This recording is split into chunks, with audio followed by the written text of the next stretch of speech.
माया से पार होने के उपाय तथा ब्रह्मा और कर्मयोग का निरूपण। जय श्री राधे, जय श्री कृष्णा। राजा निर्मि ने पूछा कि भगवान सर्वशक्तिमान परम कारण विष्णु भगवान की माया बड़े बड़े मायावियों को भी मोहित कर देती है, उसे कोई पहचान नहीं पाता, और आप कहते हैं कि भक्त उसे देखा करता है। अतः अब मैं उस माया का स्वरूप जानना चाहता हूँ, आप लोग कृपा करके बताइए। योगेश्वरों, मैं एक मृत्यु का शिकार मनुष्य हूँ और संसार के तरह तरह के तापों ने मुझे बहुत दिनों से तपा रखा है।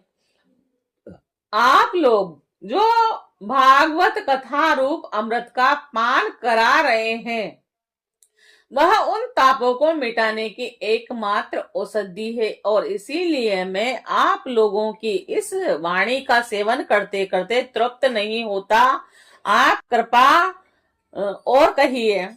अब तीसरे योगेश्वर अंतरिक्ष जी ने कहा, राजन, भगवान की माया स्वरूप अवर्चनीय है और इसीलिए उनके कार्यों के द्वारा ही उनका निरूपण होता है। आदि पुरुष परमात्मा जिस शक्ति से संपूर्ण भूतों के कारण बनते हैं और उनके विषय भोग और तथा मोक्ष की सिद्धि के लिए अथवा अपने पासकों की उत्कृष्ट सिद्धि के लिए स्वनिर्मित पंचभूतों के द्वारा नाना प्रकार के देव, मनुष्य आदि शरीर की सृष्टि करते हैं, उसी को माया कहते हैं। और इस प्रकार पंच महाभूतों के द्वारा बने हुए प्राण शरीर में उन्होंने अंतर्यामी स्वरूप से ही प्रवेश किया और अपने को ही पहले एक मन के रूप में और इसके बाद 5 ज्ञानेंद्रियों तथा 5 कर्मेंद्रियों, इन 10 रूपों में विभक्त कर दिया तथा उन्हीं के द्वारा विषयों का भोग कराने लगे। वह दे अभिमानी जीव अंतर्यामी के द्वारा प्रकाशित इंद्रियों द्वारा विषयों का भोग करता है और इस पंच भूतों के द्वारा निर्मित शरीर को आत्मा अपना स्वरूप मानकर उसी में आसक्त हो जाता है।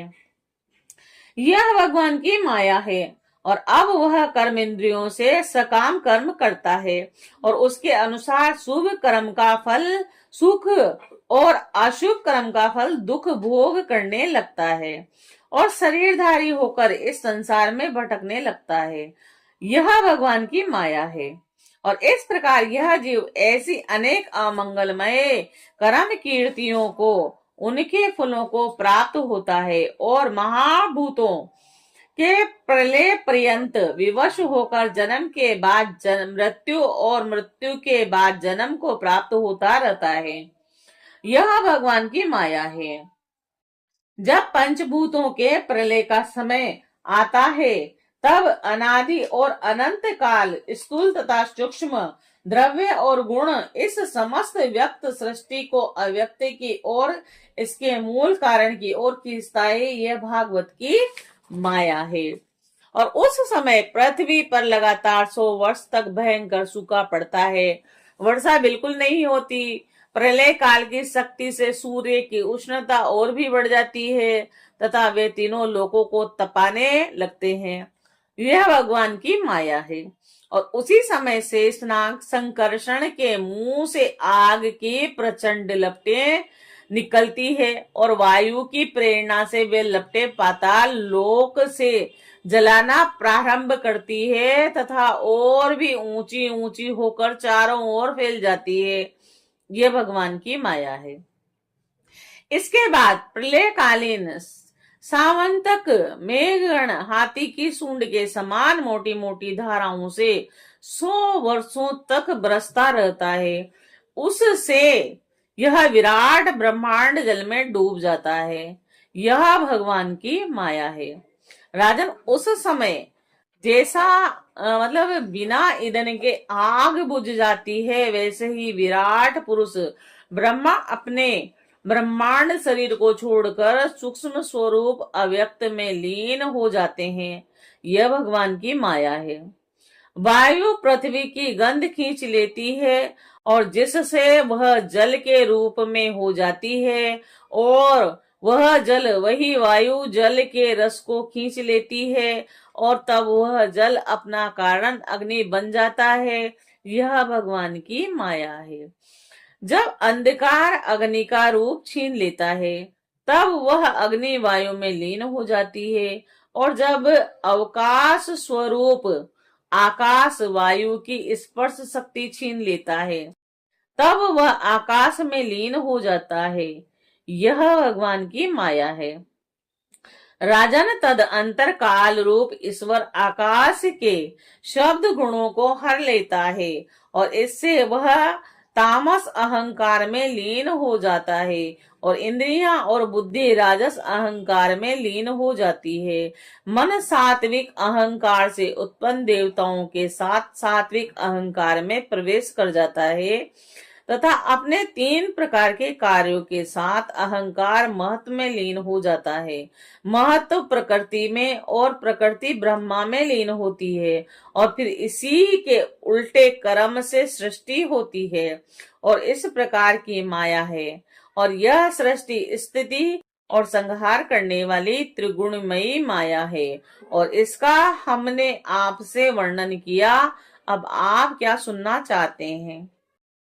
राजा निर्मी ने पूछा कि महर्षि, इस भगवान की माया को पार करना उन लोगों के लिए तो बहुत ही कठिन है और जो अपने मन को वश में नहीं कर पा रहे हैं।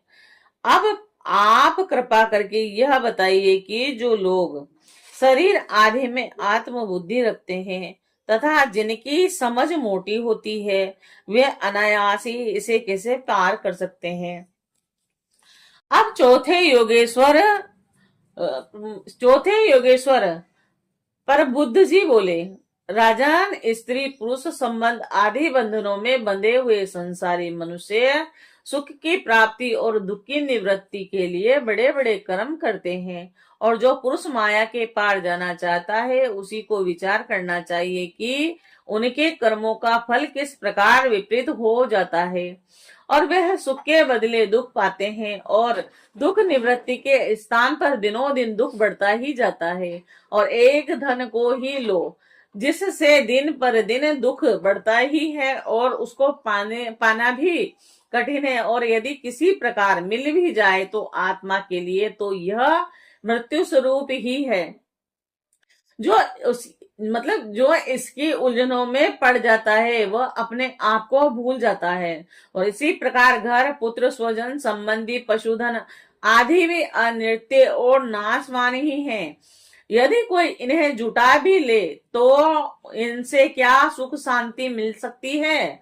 और इसी प्रकार जो मनुष्य माया से पार जाना चाहता है उसे यह भी समझ लेना चाहिए कि मरने के बाद प्राप्त होने वाले लोक परलोक भी ऐसे ही नाशवान है, क्योंकि इस लोक की वस्तुओं के समान वे भी कुछ सीमित कर्मों के सीमित फल मात्र हैं और वहां भी पृथ्वी के छोटे छोटे राजाओं के समान बराबर वालों से होड़ अथवा लांग डाट रहती है और अधिक ऐश्वर्य और सुख वालों के प्रति छिद्रान्वेषण तथा ईर्ष्या देश का भाव रहता है। काम सुख और ऐश्वर्य वालों के प्रति घृणा एवं कर्मों का फल पूरा हो जाने पर वहां से पतन हो जाता है और उसका विनाश निश्चित है। नाश का भय वहां भी नहीं छूट पाता और इसीलिए जो परम कल्याण का जिज्ञासु हो उसे गुरुदेव की शरण लेनी चाहिए। गुरुदेव ऐसे हो जो शब्द ब्रह्मा वेदों के पारदर्शी विद्वान हो और जिनसे वह ठीक ठीक समझा सके और साथ ही परब्रह्म में परिनिष्ठित तत्व ज्ञानी भी हो, और ताकि अपने अनुभव के द्वारा प्राप्त हुई रहस्य की बातों को बता सके। उनका चित्त शांत और व्यवहार के प्रपंच में विशेष निवृत्ति न हो।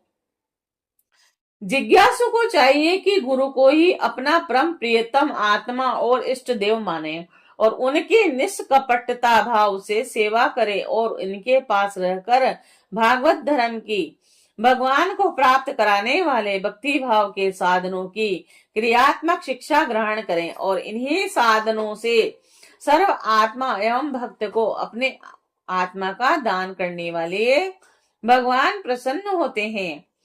पहले शरीर सनातन आदि में मन की अनासक्ति सीखें, फिर भगवान के भक्तों से प्रेम कैसे करना चाहिए यह सीखें और इसके पश्चात प्राणियों के प्रति यथा योग्य दया मैत्री और विनय की निष्कपट भाव से शिक्षा ग्रहण करें। मिट्टी जल आदि से ब्रह्मा शरीर की पवित्रता, छल कपट आदि के त्याग से भीतर की पवित्रता और अपने धर्म के अनुष्ठान, सहन शक्ति, मौन और स्वाध्याय, सफलता, ब्रह्मचर्य, अहिंसा तथा शीत उष्ण, सुख दुख आदि द्वंद्वों में हर्ष विषाद से रहित होना सीखें। सर्वत्र अर्थात समस्त देश काल और वस्तुओं में चेतन स्वरूप से आत्मा और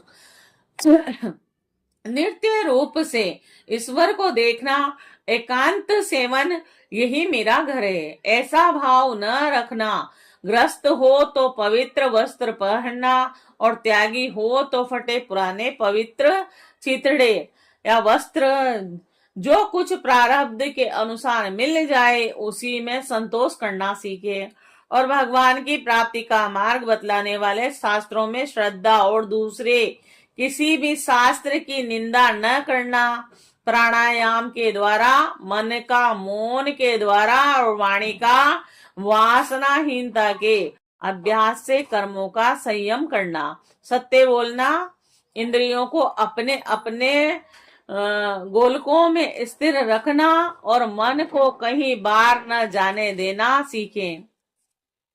राजन भगवान की लीलाएं अद्भुत है और इनके जन्म कर्म एवं गुण दिव्य हैं और उन्हीं का श्रवण कीर्तन और ध्यान करना तथा शरीर से जितनी भी चेष्टाएं हो सब भगवान के लिए सीखें। यज्ञ, दान, तप अथवा जप, सदाचार का पालन और स्त्री पुत्र घर अपना जीवन प्राण तथा जो कुछ अपने को प्रिय लगता हो सबका सब भगवान के चरणों में निवेदन करना और उन्हें सौंप देना सीखें। जिन संत पुरुषों ने सच्चिदानंद स्वरूप भगवान श्री कृष्ण का अपनी आत्मा और स्वामी के रूप में साक्षात्कार कर लिया हो, उनसे प्रेम और यस्तावर जघम दोनों प्रकार के प्राणियों की सेवा, विशेषकर मनुष्यों की और मनुष्यों में भी परोपकारी सज्जनों की और उनमें भी भगवत प्रेमी संतों की करना सीखें। भगवान के परम पावन यश के संबंध में ही एक दूसरे से बातचीत करना और इस प्रकार के साधनों का इकट्ठे होकर आपस में प्रेम करना और आपस में संतुष्ट रहना और प्रपंच से निवृत्त होकर आपस में ही आध्यात्मिक शांति का अनुभव करना सीखें। श्री कृष्ण राशि राशि पापों को एक क्षण में भस्म कर देते हैं और सब उन्हीं का स्मरण करें और एक दूसरे को स्मरण कराएं और इस प्रकार साधन भक्ति का अनुष्ठान करते करते प्रेम भक्ति का उदय हो जाता है और वे प्रेमोदक से पुलकित शरीर धारण करते हैं और उनके हृदय की बड़ी विलक्षण स्थिति होती है। कभी कभी वे इस प्रकार चिंता करने लगते हैं कि अब तक भगवान नहीं मिले, क्या करूं, कहाँ जाऊं, किससे पूछूं, कौन मुझे उनकी प्राप्ति करवाए, और इस तरह सोचते सोचते वह रोने लगते हैं। तो कभी भगवान की लीला की स्मृति हो जाने से ऐसा देखकर कि परमेश्वरशाली भगवान गोपियों के डर से छिपे हुए हैं, खिलखिलाकर हंसने लगते हैं। कभी कभी उनके प्रेम और दर्शन की अनुभूति से आनंद मग्न हो जाते हैं, तो कभी लोकातीत भाव से स्थित होकर भगवान के साथ बातचीत करने लगते हैं। कभी मानो उन्हें सुना रहे हो और इस प्रकार उनका गुणगान छेड़ देते हैं और कभी नाच नाच कर उन्हें रिझाने लगते हैं। कभी कभी उन्हें अपने पास न पाकर इधर उधर ढूंढने लगते हैं तो कभी कभी उनसे एक होकर उनकी सनिधि में स्थित होकर परम शांति का अनुभव करते हुए चुप हो जाते हैं।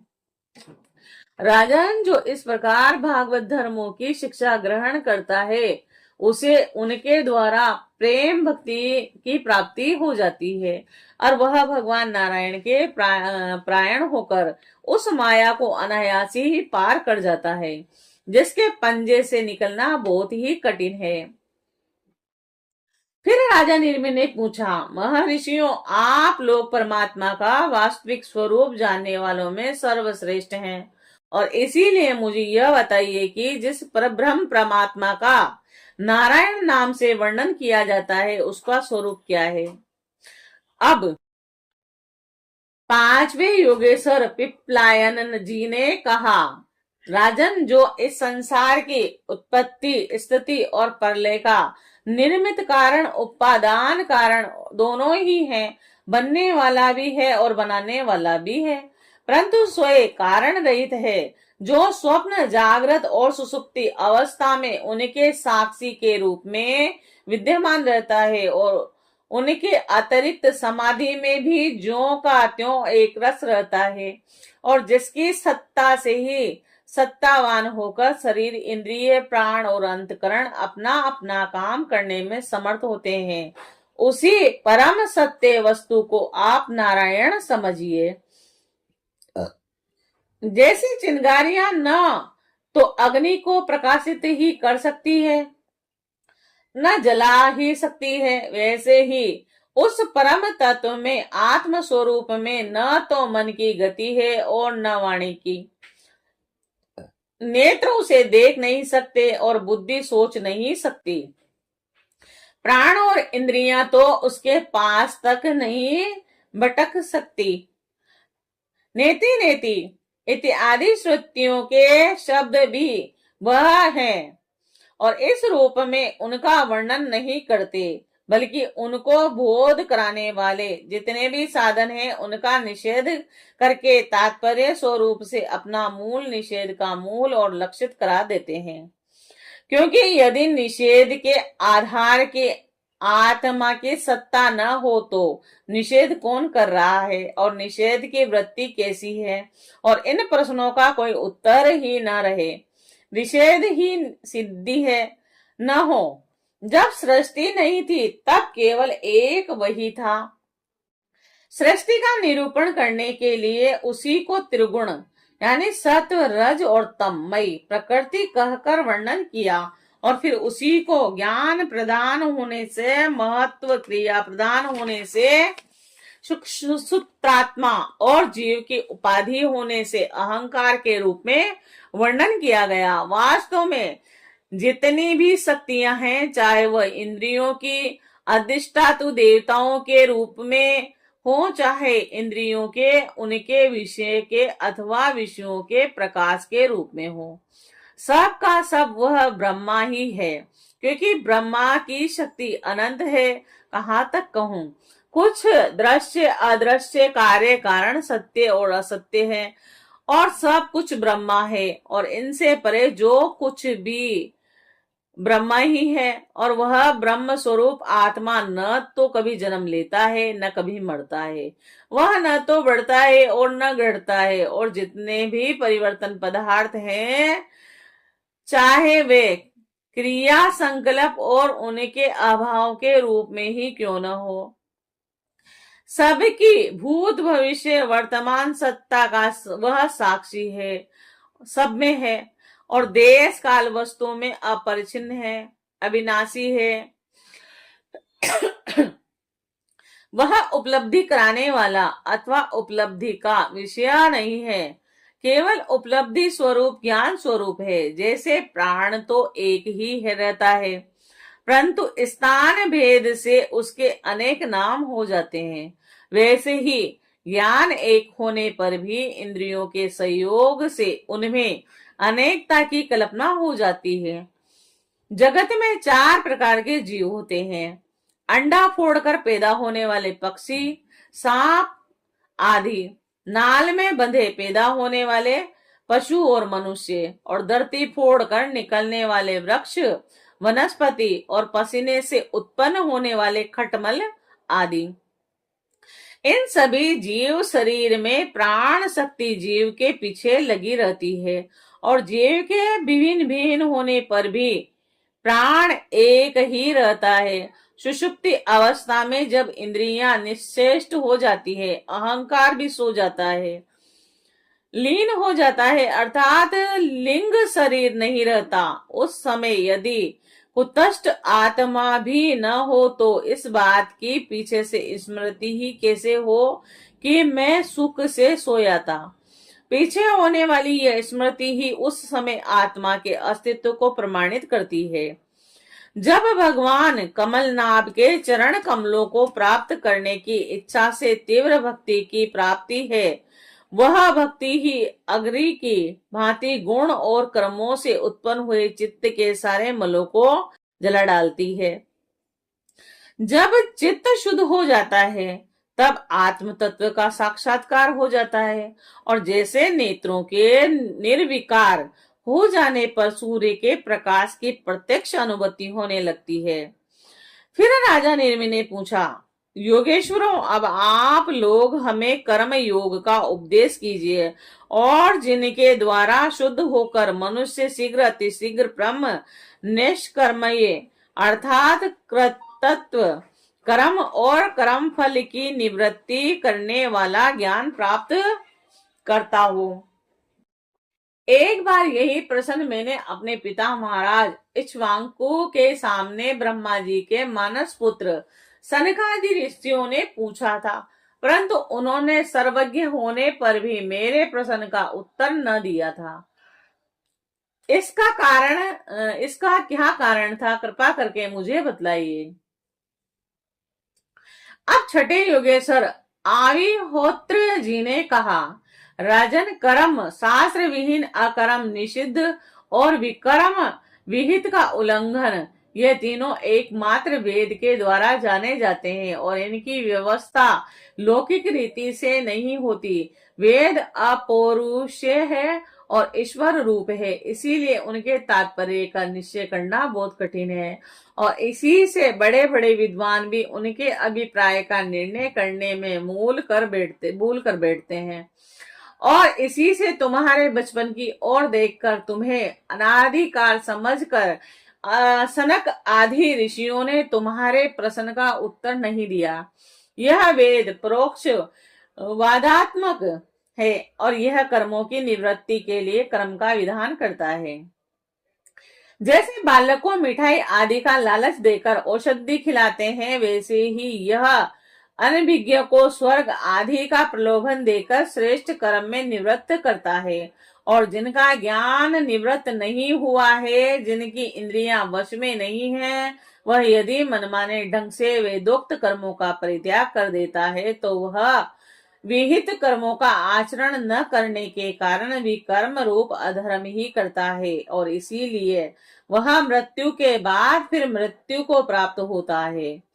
इसीलिए फल की अभिलाषा छोड़कर और विश्रात्मा भगवान को समर्पित कर जो वेदोक्त कर्म का ही अनुष्ठान करता है, उसे कर्मों की निवृत्ति से प्राप्त होने वाली ज्ञान रूप सिद्धि मिल जाती है। और जो वेदों में स्वर्ग आदि स्वरूप फल का वर्णन है, उसका तात्पर्य फल की सत्यता में नहीं है, यह तो कर्मों में रुचि उत्पन्न कराने के लिए है। राजन, जो पुरुष चाहता है कि शीघ्र से शीघ्र मेरे ब्रह्म स्वरूप आत्मा की हृदय ग्रंथि में और मेरे की कल्पित गांठ खुल जाए, उसे चाहिए कि वह वैदिक और तांत्रिक दोनों ही पद्धतियों से भगवान की आराधना करें।